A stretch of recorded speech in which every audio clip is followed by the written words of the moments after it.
नमस्कार, स्वागत है आप सभी का। मैं हूं आपके साथ अमृता चौरसिया। खबरों को विस्तार से जानेंगे, लेकिन इससे पहले बात कर लेते हैं कोरोना महामारी से बचाव की। कोरोना महामारी के खिलाफ पूरा देश एकजुट होकर लड़ रहा है। आप भी हमारे साथ सुरक्षा और बचाव के एहतियाती उपायों का संकल्प लें। अपना मास्क अच्छी तरह से पहने, 2 गज की दूरी का पालन करें, सुरक्षित दूरी बनाए रखें, साथ ही अपने हाथों को बार बार धोएं।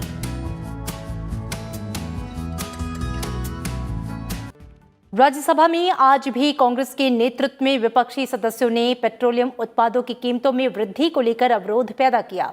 इस वजह से उच्च सदन की कार्यवाही 2 बार के स्थगन के बाद दिन भर के लिए स्थगित कर दी गई। सुबह 11 बजे कार्यवाही शुरू होने पर उपसभापति हरिवंश ने जानकारी दी कि नेता विपक्ष मल्लिकार्जुन खड़गे, बीएसपी के सांसद सतीश चंद्र मिश्र, डीएमके के तिरुचि शिवा और शिवसेना की प्रियंका चतुर्वेदी ने नियम 267 के तहत स्थगन प्रस्ताव दिया है।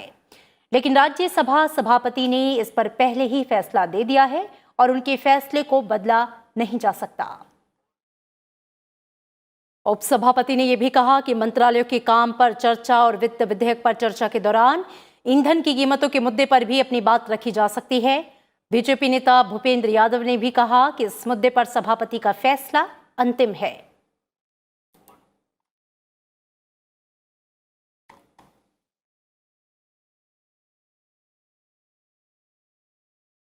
उपसभापति ने यह भी कहा कि मंत्रालयों के काम पर चर्चा और वित्त विधेयक पर चर्चा के दौरान ईंधन की कीमतों के मुद्दे पर भी अपनी बात रखी जा सकती है। बीजेपी नेता भूपेंद्र यादव ने भी कहा कि इस मुद्दे पर सभापति का फैसला अंतिम है। इधर अवरोध से शून्यकाल और प्रश्नकाल बाधित रहा।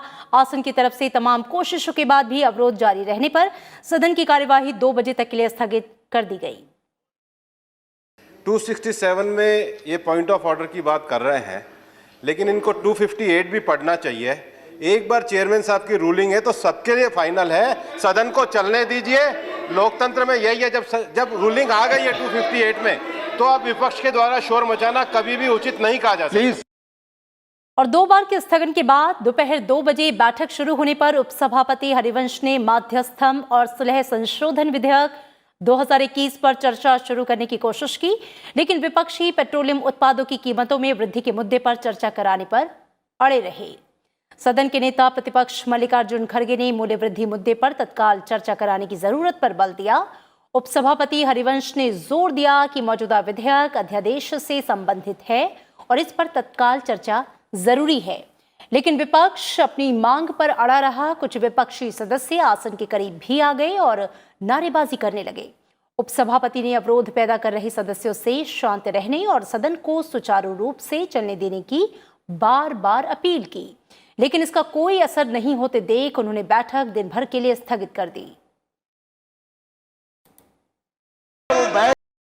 भारत और बांग्लादेश के बीच बढ़ते द्विपक्षीय और मैत्रीपूर्ण संबंधों के प्रतीक मैत्री सेतु का प्रधानमंत्री नरेंद्र मोदी ने आज उद्घाटन किया। उन्होंने कहा कि भारत और बांग्लादेश के बीच संपर्क का विस्तार पूर्वोत्तर क्षेत्र के लिए काफी महत्वपूर्ण साबित होगा।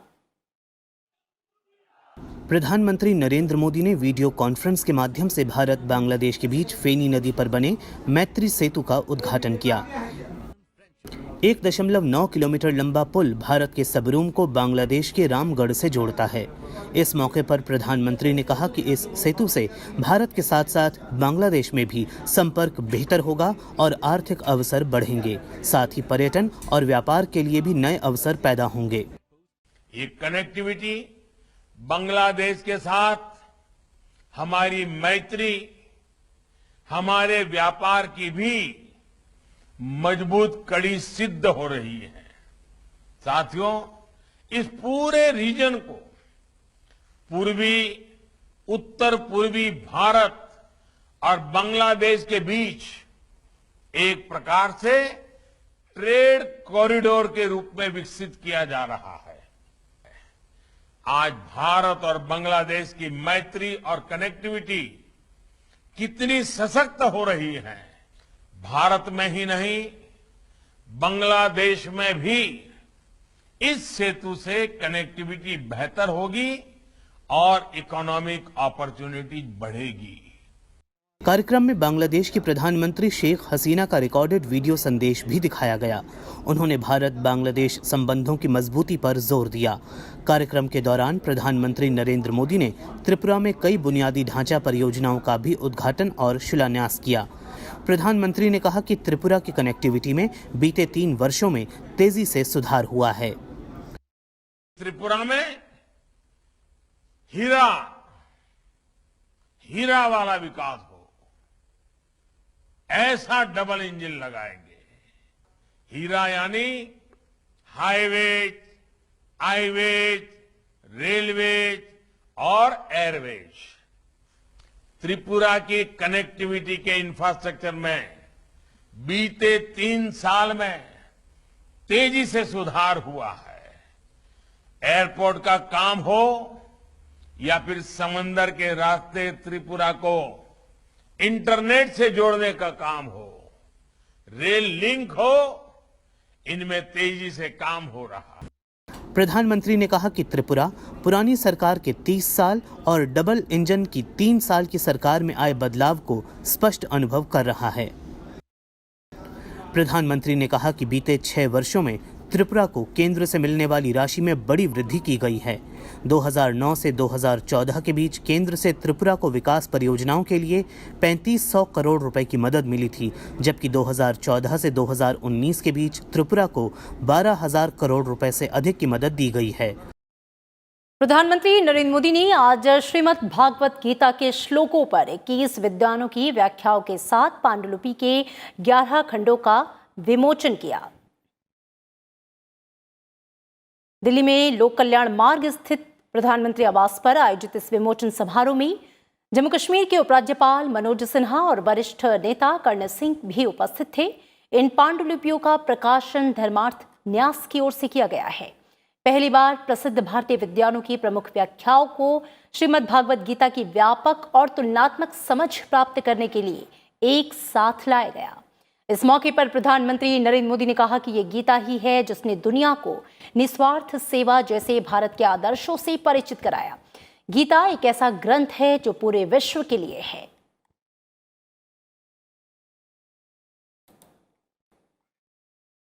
प्रधानमंत्री ने कहा कि हमने जितनी ज्यादा प्रगति की उतना ही मानव मात्र की प्रगति के लिए हम और प्रयास करते रहें।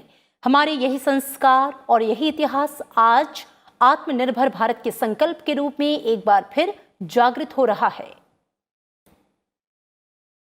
के महीनों में दुनिया ने भारत के जिस योगदान को देखा है, आत्मनिर्भर भारत में वही योगदान और अधिक व्यापक रूप में दुनिया के काम आएगा।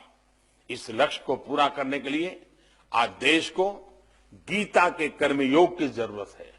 सदियों के अंधकार से निकलकर एक नए भारत के सूर्योदय के लिए, आत्मनिर्भर भारत के निर्माण के लिए हमें अपने कर्तव्यों को पहचानना भी, उनके लिए कृत संकल्प भी होना है। किसी एक वर्ण, किसी एक धर्म, किसी एक देश तक सीमित नहीं। ईश्वर सर्वभूतानां हृदयेषु तिष्ठति। हर एक प्राणी के अंदर भगवान का निवास है। ये हमारे वेदांत का मंत्र है। ऋग्वेद का बहुत हमारे संस्कृति का मूल मंत्र है। एकम सत विप्रहा बहुधा वदंती। सताई एक है, उसे कहने के अलग अलग मार्ग है। इसलिए गीता में हर एक जगह, इस सारी दुनिया में जब जाता हूं मैं, तो गीता जो लोग केवल हिंदू नहीं, दूसरे धर्म के लोग भी गीता को पढ़ते। केंद्र सरकार की ओर से डिजिटल मीडिया और OTT प्लेटफॉर्म के लिए जारी गाइडलाइंस पर चर्चा और नियमों की बारीकियों से अवगत कराने के लिए संसद में आज बैठक आयोजित की गई। बैठक में राज्यसभा और लोकसभा के 20 सांसदों ने हिस्सा लिया और अपने सुझाव दिए।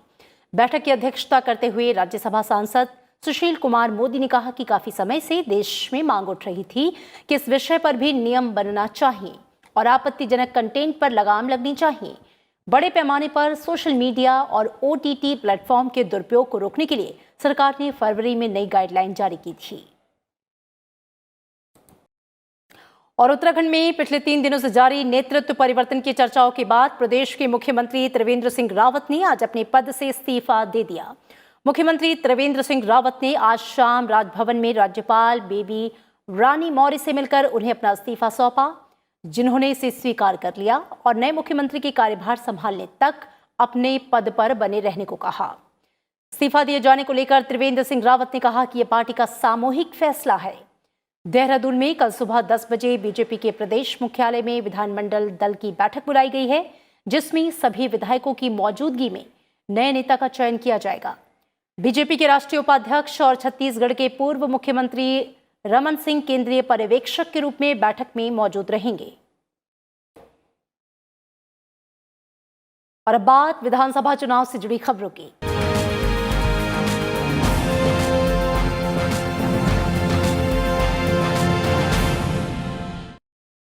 पश्चिम बंगाल और असम में विधानसभा चुनाव के पहले चरण के लिए नामांकन दाखिल करने का समय आज पूरा हो गया।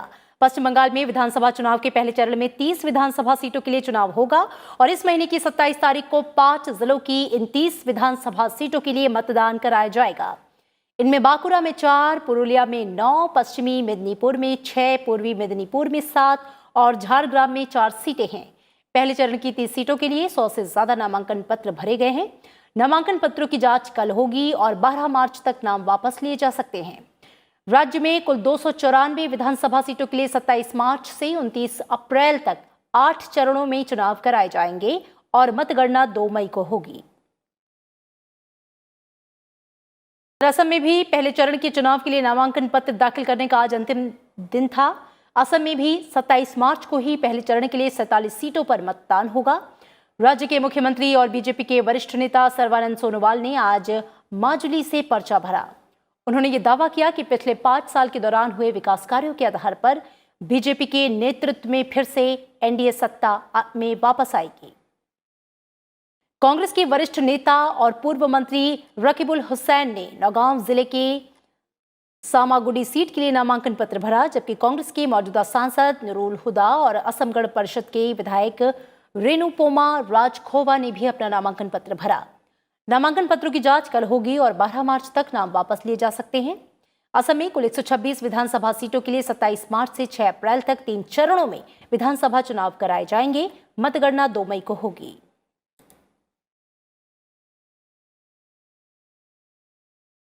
और पश्चिम बंगाल की मुख्यमंत्री ममता बनर्जी ने आज नंदीग्राम में एक जनसभा को संबोधित किया, जिसमें उन्होंने तृणमूल कांग्रेस के लिए वोट मांगे। साथ ही विधानसभा चुनाव में भारी जीत का दावा किया। ममता बनर्जी कल यहां पर अपना नामांकन दाखिल करेंगी। इसके लिए वो नंदीग्राम पहुंची।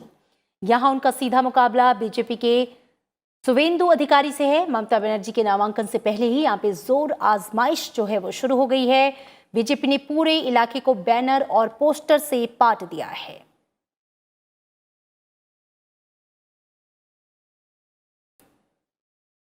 और तमिलनाडु में सत्तारूढ़ एआईएडीएमके की सहयोगी डीएमडीके मनपसंद विधानसभा क्षेत्र और पर्याप्त सीटें नहीं दिए जाने का आरोप लगाते हुए आज गठबंधन से अलग हो गई। सीट बंटवारे को लेकर एआईएडीएमके के साथ 3 दौर की लंबी चली बातचीत में कोई नतीजा नहीं निकलने पर अभिनेता से नेता बने विजयकांत के नेतृत्व वाली डीएमडीके ने कहा कि वो गठबंधन से अलग हो रही है। डीएमडीके प्रमुख विजयकांत ने फिलहाल ये नहीं बताया कि उनका दल किसी और गठबंधन में शामिल होगा या अकेले चुनाव लड़ेगा। डीएमडीके ने एआईएडीएमके बीजेपी गठबंधन के साथ मिलकर 2019 का लोकसभा चुनाव लड़ा था। प्रदेश में बीजेपी और पीएमके सत्तारूढ़ पार्टी हैं। सीट बंटवारे के तहत बीजेपी को 20 और पीएमके को 23 सीटें दी गई हैं। इसके अलावा बीजेपी को कन्याकुमारी लोकसभा सीट दी गई है, जहां उपचुनाव होना है। एआईएडीएमके राज्य में जीके वासन के तमिल मनीला कांग्रेस को सीटों के आवंटन को अंतिम रूप देने में लगी है। वहीं दूसरी तरफ डीएमके गठबंधन भी अपनी सहयोगियों को सीटों के आवंटन पर अंतिम फैसला करने में जुटा है। गठबंधन ने कांग्रेस को 25 सीटें दी हैं। वाम दलों एमडीएमके और वीसीके को 6-6 सीटें आवंटित की गई। मुस्लिम लीग को 3 और एमएमके को 2 सीटें दी गई। इधर अभिनेता और नेता कमल हासन की पार्टी एमएनएम ने अपने 2 सहयोगी दलों के साथ सीटों के बंटवारे पर काम पूरा कर लिया है। तमिलनाडु विधानसभा के लिए 6 अप्रैल को होने वाले चुनाव में एमएनएम 234 में से 154 सीटों पर चुनाव लड़ेगी। एआईएसएमके और आईजेके 40-40 सीटों पर चुनाव लड़ेंगी।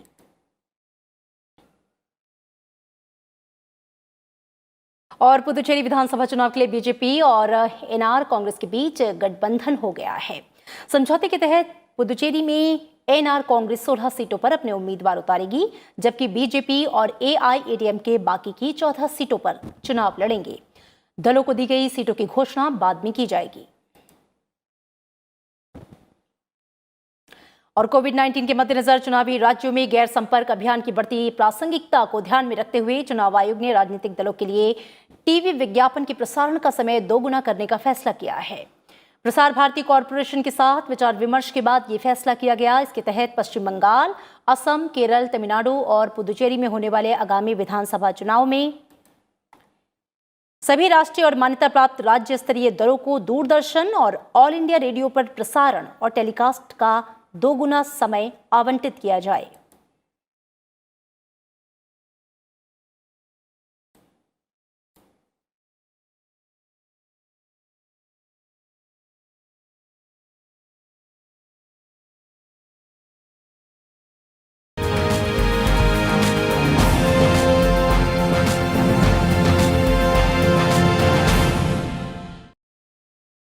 और दिल्ली सरकार ने सरकारी अस्पतालों में फ्री कोरोना वैक्सीन लगाने का ऐलान किया है। दिल्ली के उप मुख्यमंत्री और वित्त मंत्री मनीष सिसोदिया ने आज वित्त वर्ष 2021-22 के लिए 69,000 करोड़ रुपए का बजट पेश किया, जिसमें हेल्थ के लिए 9,934 करोड़ रुपए का प्रावधान किया गया। दिल्ली सरकार ने अगले साल से महिलाओं के लिए विशेष मोहल्ला क्लिनिक खोलने का ऐलान किया है। साथ ही दिल्ली सरकार जहां झुग्गी वहीं मकान योजना पर 5,328 करोड़ रुपए खर्च करेगी। वित्त मंत्री मनीष सिसोदिया ने कहा कि दिल्ली सरकार देश की पहली टीचर्स यूनिवर्सिटी खोलेगी, जहां पे देश और दुनिया के लिए बेहतरीन शिक्षक तैयार किए जाएंगे। साथ ही 100 स्कूल ऑफ एक्सीलेंस खोलने और नया एजुकेशन बोर्ड बनाने का भी ऐलान किया गया।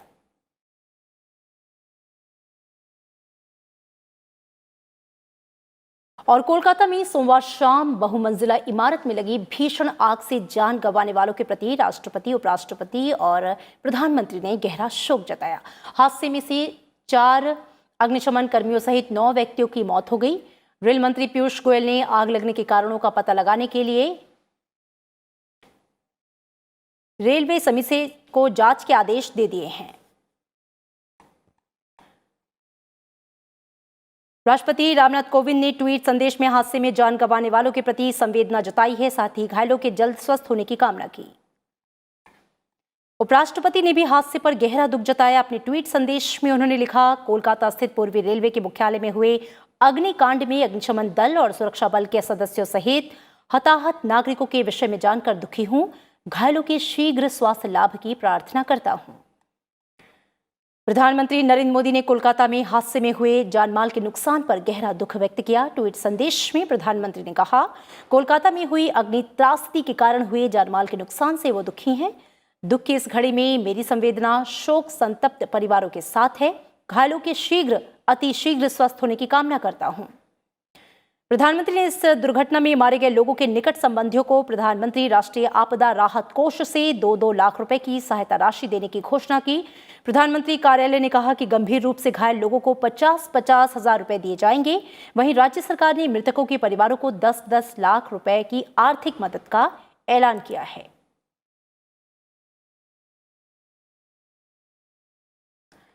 और देश में कोरोना के खिलाफ वैक्सीनेशन अभियान ने एक नया रिकॉर्ड बनाया है। सोमवार को 20 लाख से ज्यादा लोगों को एक ही दिन में वैक्सीन की डोज दी गई, जो कि दुनिया में अमेरिका के बाद सबसे ज्यादा है।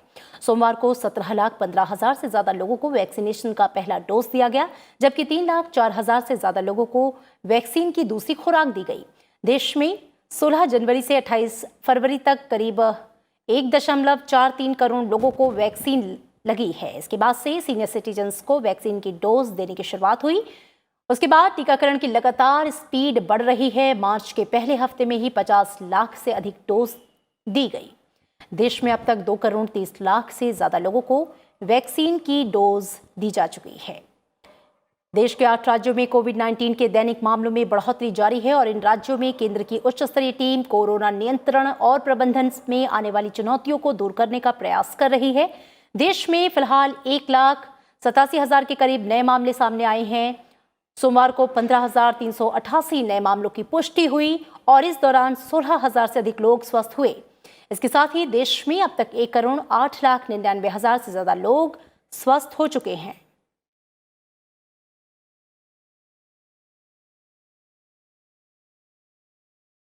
और ब्रिटेन की संसद में भारत के कृषि कानूनों पर हुई चर्चा को लेकर आज भारत ने कड़ी आपत्ति जताई है। विदेश मंत्रालय ने इसे भारत के अंदरूनी मामलों में हस्तक्षेप बताया।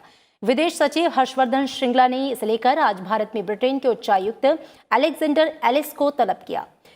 विदेश सचिव हर्षवर्धन श्रृंगला ने ब्रिटिश उच्चायुक्त एलिस को कड़े शब्दों में ब्रिटिश संसद में चली चर्चा का विरोध किया और कहा कि निहित स्वार्थ के तहत इसे किया जा रहा है और इसका कोई तुक नहीं है। उन्होंने ब्रिटिश सांसदों को वोट बैंक की राजनीति के लिए एक सहयोगी लोकतंत्र के अंदर की घटनाओं को गलत तरीके से पेश करने से बचने की सलाह दी। सोमवार को ब्रिटेन की हाउस ऑफ कॉमन्स ने इस पर चर्चा की थी।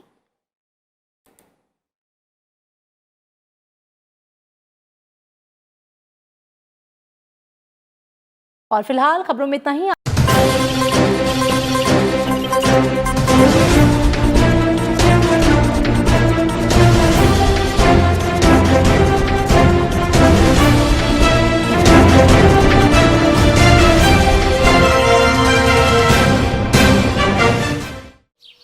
ओ काका, हुआ है शहर, ले आए खाद बीज।